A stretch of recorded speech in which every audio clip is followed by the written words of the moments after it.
মিয়ানমারে ফেরত পাঠানোর ভয়ে ভারত থেকে বাংলাদেশে আসছে রোহিঙ্গারা। বড় একটি অংশের ঠাঁই হয়েছে টেকনাফের অস্থায়ী ক্যাম্পে। কক্সবাজারের কথিত বন্দুকযুদ্ধে এক রাতে নিহত ৩, নিহতরা ডাকাত ও ইয়াবা ব্যবসায়ী, দাবি আইনশৃঙ্খলা রক্ষা বাহিনী। এবং ময়মনসিংহ সদর থেকে নারীসহ জিএমবির ৪ সদস্য আটক, জিহাদি বই জব্দ, জঙ্গিবাদে জড়িত থাকার কথা স্বীকার প্রাথমিক জিজ্ঞাসাবাদে।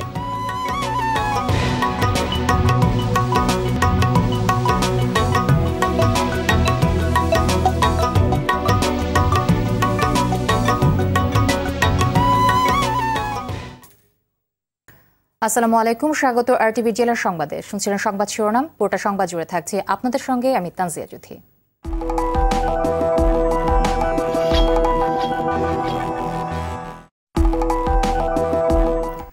এবার বিস্তারিত।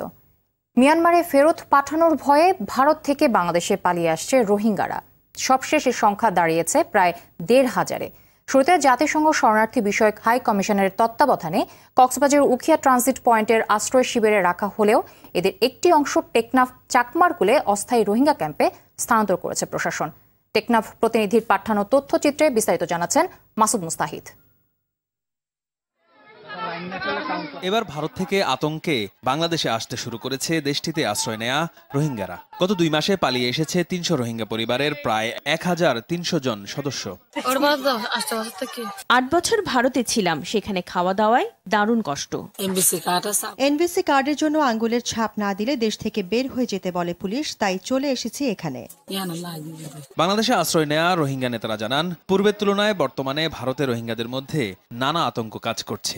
মিয়ানমারে ফেরত পাঠানোর ভয়ের পাশাপাশি সুযোগ সুবিধার কারণে বাংলাদেশে চলে আসছেন তারা।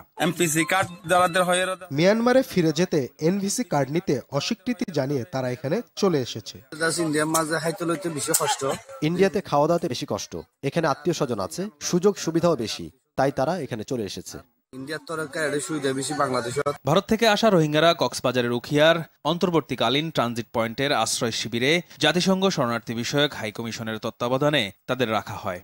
সবশেষ ২৩ জানুয়ারি বিকেলে এই আশ্রয় শিবির থেকে তাদের একটি বড় অংশ টেকনাফের অস্থায়ী রোহিঙ্গা শরণার্থী শিবিরে স্থানান্তর করা হয়েছে। এখন যারা সীমান্ত থেকে, বিশেষ করে ভারতীয় সীমান্ত থেকে যারা প্রবেশ করছে, তাদেরকে আমরা আমাদের কাছে যতটুকু তথ্য যে এটা ১০০০ খানেকের উপরে হবে এই পর্যন্ত, তো সেটা এখনো তাদেরকে, যেহেতু ইউএনএইচসিআর এখানে আছে, তাদের রিফিউজি হিসেবে তাদের ম্যানেজমেন্টে আছে, সেই লোকগুলো আমাদের ক্যাম্পে সেভাবেই তাদেরকে হস্তান্তর করা হয়েছে, তারা সেখানে আছে। মিয়ানমারের নির্যাতনের মুখে ২০১৭ সালের আগস্টের পর ওই রাজ্য থেকে পালিয়ে বাংলাদেশে আশ্রয় নিয়েছে ৭ লাখেরও বেশি রোহিঙ্গা নারী পুরুষ। আগে পালিয়ে আসা সহ বর্তমানে বাংলাদেশে রোহিঙ্গা শরণার্থীর সংখ্যা ১১ লাখেরও বেশি। মাসুদ মুস্তাহিদ, আরটিভি। প্রধানমন্ত্রী শেখ হাসিনা বলেছেন, দুর্যোগ ব্যবস্থাপনায় বাংলাদেশ এখন বিশ্বে রোল মডেল। বলেন, রোহিঙ্গা পুনর্বাসনে অভাবনীয় সফলতার মাধ্যমে মানবিকতার অনন্য নজির স্থাপন করেছে। রাজধানীর এক হোটেলে এশিয়া ও প্রশান্ত মহাসাগরীয় পরামর্শক গ্রুপের সম্মেলনে এসব কথা বলেন তিনি। আহ্বান জানান দীর্ঘমেয়াদী পরিকল্পনার মাধ্যমে প্রাকৃতিক ও মানুষসৃষ্ট দুর্যোগ মোকাবেলার। রুহুল আমিন তুহিন জানাচ্ছেন বিস্তারিত। এশিয়া ও প্রশান্ত মহাসাগরীয় অঞ্চলের দেশগুলোর দুর্যোগ মোকাবেলার কাজ গতিশীল করতে গঠিত আঞ্চলিক পরামর্শক গ্রুপ আরসিজির সম্মেলনে যোগ দিয়ে সফলতার উদাহরণ তুলে ধরেন প্রধানমন্ত্রী শেখ হাসিনা। মানবিক সহায়তা কার্যক্রমে এশিয়া প্রশান্ত সংগঠনের চতুর্থ আয়োজনে থাইল্যান্ড, ফিলিপাইন ও সিঙ্গাপুরের পর বর্তমান চেয়ার বাংলাদেশের প্রধানমন্ত্রী বলেন, ১১ লাখ রোহিঙ্গাকে আশ্রয় ও পুনর্বাসনের মাধ্যমে মানবিকতার উদাহরণ গড়েছে বাংলাদেশ, যা আগামীতেও অব্যাহত থাকবে। বাংলাদেশ মানবিক সহায়তা কার্যক্রমে প্রাতিষ্ঠানিক কাঠামো উন্নয়নে কাজ করছে। এর অংশ হিসেবে আমরা এমার্জেন্সি অপারেশন সেন্টার ইওসি প্রতিষ্ঠার উদ্যোগ হাতে নিয়েছি। ফলে নির্বাচন সমন্বয়ের মাধ্যমে দ্রুত ও কার্যকর মানবিক সহায়তা পরিচালনা করা সম্ভব হবে। জলবায়ু পরিবর্তনে বাংলাদেশের ভূমিকা নগণ্য হলেও ভৌগোলিক কারণে ক্ষতিগ্রস্ত দেশগুলোর মধ্যে বাংলাদেশ অন্যতম। দুর্যোগ ব্যবস্থাপনায় বিশ্বে বাংলাদেশ এখন রোল মডেল হিসেবে পরিচিতি এবং বাংলাদেশ দুর্যোগ স্থিতি স্থাপকতা অর্জনের দিকে অগ্রসর হচ্ছে। জলবায়ু পরিবর্তনের ঝুঁকি রোধ ও টেকসই উন্নয়ন নিশ্চিত করতে বাংলাদেশ ১০০ বছর পরিকল্পনা নিয়ে কাজ করছে বলে জানান প্রধানমন্ত্রী। আশা করেন দুর্যোগ ঝুঁকি কমানোর পাশাপাশি খাদ্য নিরাপত্তা নিশ্চিতে সহায়ক হবে প্রকল্পটি। প্রাকৃতিক দুর্যোগের পাশাপাশি মনুষ্যসৃষ্ট সংকট মোকাবেলার ক্ষেত্রেও কার্যকর ব্যবস্থা নিতে সদস্য দেশগুলোর প্রতি আহ্বান জানান সরকার প্রধান। জলবায়ু পরিবর্তনের সঙ্গে টেকসই উন্নয়নের একটি নিবিড় সম্পর্ক রয়েছে। সম্প্রতি আমরা বদ্বীপ পরিকল্পনা 2100 প্রণয়ন করেছি। এই পরিকল্পনা আওতায় আগামী 100 বছরের টেকসই উন্নয়ন পরিকল্পনা গ্রহণ করা হয়েছে এবং পর্যায়ক্রমে এই পরিকল্পনা বাস্তবায়ন করা হবে। যানবাহন দুর্ঘটনা, অগ্নিকাণ্ড, ভবন বা সেতু ধস, সন্ত্রাসী আক্রমণের মতো মনুষ্যসৃষ্ট দুর্যোগকেও উপেক্ষা করতে পারি না। এসব দুর্যোগ মোকাবেলায় আমাদের কার্যকর ব্যবস্থা গ্রহণ করতে হবে। দুর্যোগ প্রতিরোধ করতে হয়তো পারবো না, কিন্তু আমাদের দূরদর্শী কাজের মাধ্যমে দুর্যোগে যে ক্ষতি সাধন হয় সেই ক্ষতির পরিমাণ হ্রাস করতে আমরা পারি। 3 দিনের সম্মেলনে 26টি সদস্য রাষ্ট্রসহ 24টি আঞ্চলিক ও আন্তর্জাতিক সংস্থার 150 জন প্রতিনিধি অংশ নিচ্ছেন। রুহুল আমিন তুহিন, RTV, ঢাকা। কক্সবাজারের টেকনাফ ও মহেশখালীতে আইনশৃঙ্খলা রক্ষাকারী বাহিনীর সঙ্গে কথিত বন্দুকযুদ্ধে 3 জন নিহত হয়েছে। তাদের মধ্যে টেকনাফের র্যাবের সঙ্গে 2 জন ও মহেশখালীতে পুলিশের সঙ্গে 1 জন নিহত হয়েছে। টেকনাফ র্যাব কার্যালয়ের ইনচার্জ জানান, ইয়াবা পাচারের সময় গোপন সংবাদের ভিত্তিতে র্যাব সদস্যরা টেকনাফ উপজেলার সাবরাং ইউনিয়নের বাহারছড়া ঘাট এলাকায় অভিযানে গেলে তাদের লক্ষ্য করে গুলি ছোঁড়ে ইয়াবা ব্যবসায়ীরা। এ সময় র্যাবও পাল্টা গুলি চালায়। পরে ঘটনাস্থল থেকে গুলিবিদ্ধ 2 যুবককে উদ্ধার করে হাসপাতালে নেওয়ার পথে মারা যায় তারা। এদিকে মহেশখালী থানার ওসি জানান, ডাকাতির প্রস্তুতির খবরে অভিযানে গেলে মহেশখালী উপজেলার শামলাপুর ঢালাই পুলিশের সঙ্গে বন্দুকযুদ্ধে হেলাল উদ্দিন নামে 1 যুবক নিহত হয়। নিহত ব্যক্তি ডাকাত বলে দাবি পুলিশের।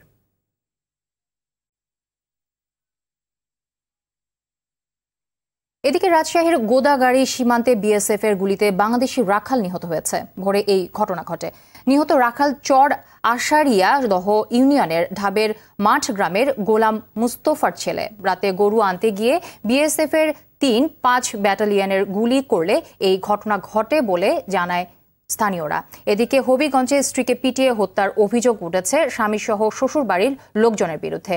এই ঘটনায় জিজ্ঞাসাবাদের জন্য নিহতের ভাসুর শফিকুল ইসলামের স্ত্রী সালমা বেগমকে আটক করেছে পুলিশ। বান্দরবান লাল ব্রিজ এলাকায় লাইন মেরামতের সময় বিদ্যুৎস্পৃষ্ট হয়ে আরাবি ইসলাম নামের 1 শ্রমিক মারা গেছে। এছাড়াও যশোরের মনিরামপুরের ঢাকুরিয়া গ্রামে সুমাইয়া খাতুন নামে 1 কলেজ ছাত্রীর ঝুলন্ত লাশ উদ্ধার করেছে পুলিশ।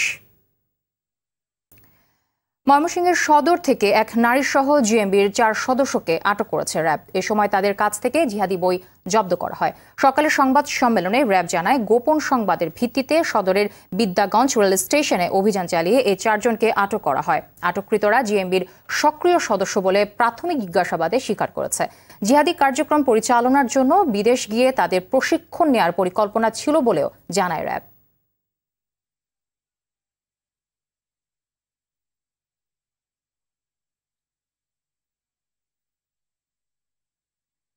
বগুড়ায় শুরু হলো সাইবার পুলিশের যাত্রা। সকালে পুলিশ কার্যালয়ের সম্মেলন কক্ষে প্রধান অতিথি হিসেবে এর আনুষ্ঠানিক উদ্বোধন করেন রাজশাহী রেঞ্জের ডিআইজি এম খুরশিদ হাসান। এ সময় তিনি বলেন, ডিজিটাল বাংলাদেশ গড়ার প্রত্যয় নিয়ে সরকার এগিয়ে যাচ্ছে। অন্যদিকে অপরাধীরাও ডিজিটাল পদ্ধতিতে অপরাধ করছে। সাইবার অপরাধের কারণে দিন দিন বাড়ছে খুন ও ধর্ষণের মতো ঘটনা। এসব অপরাধ প্রতিরোধেই সাইবার পুলিশ কাজ করবে। গত বছরের 14 আগস্ট থেকে বগুড়ায় পরীক্ষামূলকভাবে সাইবারের পুলিশের কার্যক্রম শুরু হয়। চাঁপাইনবাবগঞ্জের সোনা মসজিদ স্থলবন্দরে বিপুল পরিমাণে রাজস্ব ঘাটতি দেখা দিয়েছে। চলতি অর্থ বছরের প্রথম 6 মাসে লক্ষ্যমাত্রার চেয়ে প্রায় 150 কোটি টাকা কম রাজস্ব আদায় হয়েছে। আমদানি কমে যাওয়ায় এই ঘাটতি দেখা দিয়েছে বলে জানান সংশ্লিষ্টরা। চাঁপাইনবাবগঞ্জ প্রতিনিধির তথ্যচিত্রে সুরাইমনির রিপোর্ট। ভৌগোলিক দিক থেকে সুবিধাজনক হওয়ায় একসময় সোনা মসজিদ স্থলবন্দর দিয়ে বিপুল পরিমাণ পণ্য আমদানি হতো। রাজস্ব আদায়ও ছিল সন্তোষজনক। নানা কারণে সাম্প্রতিক বছরগুলোতে পণ্য আমদানি কমে গেছে ব্যাপক হারে। কাস্টমস কর্তৃপক্ষ বলছে, চলতি অর্থ বছরের প্রথম 6 মাসে রাজস্ব লক্ষ্যমাত্রা ছিল 235 কোটি টাকা, কিন্তু আদায় হয়েছে মাত্র 91 কোটি 82 লাখ টাকা। ঘাটতি দেখা দিয়েছে প্রায় 143 কোটি টাকা। বন্দর ব্যবহারকারী ব্যবসায়ীরা বলছেন, দেশের অন্য বন্দরের ন্যায় এখানে পচনশীল পণ্যের মাত্র 10% শুল্ক মওকুফ করা হয় না। তবে এই বন্দর দিয়ে পচনশীল পণ্যের আমদানি কমে গেছে। এর প্রভাব পড়ছে অন্যান্য পণ্য আমদানির উপর। আমাদের কর্তৃপক্ষ যারা ঊর্ধ্বতন কর্তৃপক্ষ আছেন তারা যদি নিয়ম মাফিক ওনাদের মতো করে চালাতে চেষ্টা করে তাহলে আমাদের পূর্বের যে রমরমা ভাব ছিল সেটা ফিরে আসবে। আমদানিকারকেরা যে জন্য ফিরে চলে গেছে এখান থেকে, তারা যেন কোনো ধরনের বিব্রত বোধ না করে আমাদের এই সোনা মসজিদে আবারও আমদানি রপ্তানি শুরু করে, সেই লক্ষ্যে আমরা আপ্রাণ চেষ্টা করছি। রাজশাহী বিভাগের মধ্যে আমাদের কোনো কলকারখানা নেই, শুধু একটা পোর্ট।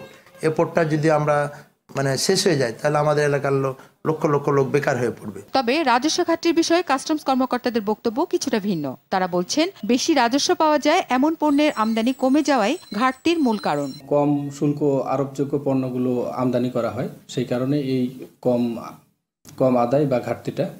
যদি এখানে ট্যাক্সেবল কোনো আইটেম বা যেগুলো অধিক শুল্ক হারযুক্ত যদি কোনো পণ্য এদিক থেকে আসে তাহলে এই ঘাটতিটা থাকবে না বলে আমি আশা করছি। বিপুল পরিমাণ এই রাজস্ব ঘাটতি থেকে উত্তরণের পথ খোঁজা হচ্ছে বলে জানান সোনা মসজিদ স্থলবন্দরের কর্মকর্তারা।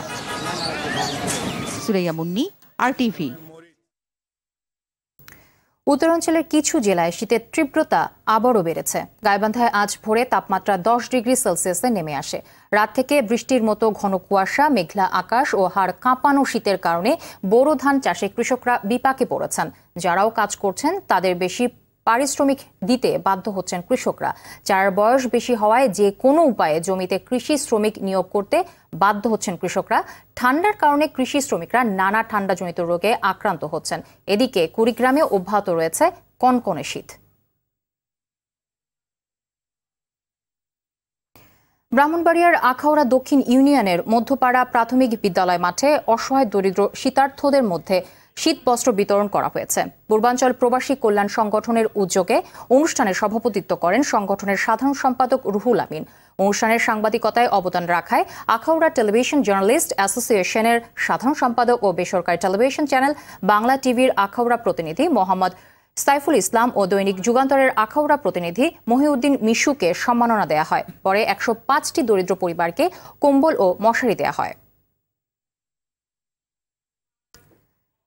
নিরাপদ খাদ্য নিশ্চিত করে সৎ ও নিষ্ঠার সাথে নগরীতে ব্যবসা পরিচালনার আহ্বান জানিয়েছেন চট্টগ্রাম সিটি মেয়র আজম নাসির উদ্দিন। বুধবার সন্ধ্যায় নগরীর পূর্ব নাসিরাবাদ সিডিএ এভিনিউতে এক অনুষ্ঠানে তিনি বলেন, দেশ এগিয়ে যাচ্ছে, পাল্লা দিয়ে বাড়ছে মানুষের সক্ষমতা ও ক্রয় ক্ষমতা।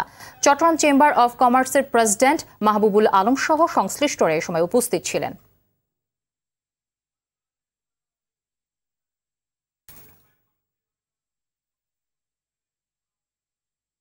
দর্শক, সংবাদ শেষ করবো, তার আগে শিরোনামগুলো জানিয়ে দিব আরও একবার।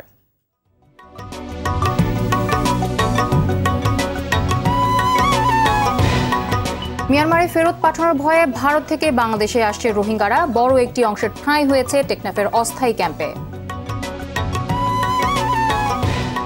কক্সবাজারের কথিত বন্দুকযুদ্ধে এক রাতে নিহত 3, নিহতরা ডাকাত ও ইয়াবা ব্যবসায়ী, দাবি আইনশৃঙ্খলা রক্ষা বাহিনীর। এবং ময়মনসিংহ সদর থেকে নারীসহ জিএমবির 4 সদস্য আটক, জিহাদি বই জব্দ, জঙ্গিবাদে জড়িত থাকার কথা স্বীকার প্রাথমিক জিজ্ঞাসাবাদে। দর্শক, জেলা সংবাদ এ পর্যন্তই। RTV সবশেষ সংবাদ জানতে যে কোনো মোবাইল ফোন থেকে 2414 নাম্বার ডায়াল করুন। আর মোবাইল ফোনের সংবাদ দেখতে অ্যাপ স্টোর, গুগল প্লে বা উইন্ডোজ স্টোর থেকে ডাউনলোড করুন RTV অ্যাপস। এছাড়াও তাৎক্ষণিক বিনোদন সংবাদ জানতে বিশ্বের যে কোনো প্রান্ত থেকে ভিজিট করুন facebook.com/RTV online এবং youtube.com/RTV digitals। ধন্যবাদ সবাইকে।